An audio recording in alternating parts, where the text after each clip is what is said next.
মুভিটির গল্প এক দূর ভবিষ্যতে ঘটে, যেখানে ওয়েন নামে এক ভিনগ্রহের জাতি পৃথিবীতে সাহায্য চাইতে আসে, কারণ তাদের গ্রহ ভয়াবহ বিপদের মুখে পড়েছে।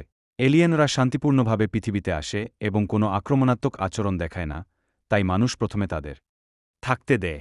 কিন্তু সময়ের সঙ্গে সঙ্গে ওয়েনদের সংখ্যা বাড়তে থাকলে মানুষ তাদের প্রতি শত্রুভাবাপন্ন হয়ে ওঠে এবং শেষ পর্যন্ত সরকার সেই এলিয়েন জাতিকে হত্যা করতে শুরু করে। এরপর দেখা যায় নিয়া নামে এক নারী তার বন্ধুর সঙ্গে বসে আছে। তার বন্ধু জিজ্ঞেস করে, সে কি সত্যিই এই কাজটি করতে চায়? নিয়া বলে, হ্যাঁ। কিছুক্ষণ পর কয়েকজন পুলিশ এসে তাকে গ্রেপ্তার করে, যদিও সে পালানোর চেষ্টা করেছিল। পরে সংবাদে জানানো হয় যে সরকার বিরোধী ষড়যন্ত্রকারী আরেক মানব সন্ত্রাসীকে ধরা হয়েছে। একই সঙ্গে খবর আসে যে সরকার ব্ল্যাক সি নামের একটি জায়গার কাছে থাকা শরণার্থী ক্যাম্পে ৭০ জন ওয়েনকে হত্যা করেছে, যদিও তারা কোনো আক্রমণাত্মক আচরণ করেনি। এরপর গল্প চলে যায় থিওডোর নামে এক বৃদ্ধের দিকে, যাকে পৃথিবী থেকে ৪৩ আলোকবর্ষ দূরের এক গ্রহে আজীবন নির্বাসনে পাঠানো হয়েছে। সে সম্পূর্ণ একা এক নির্জন ভূমিতে বাস করে।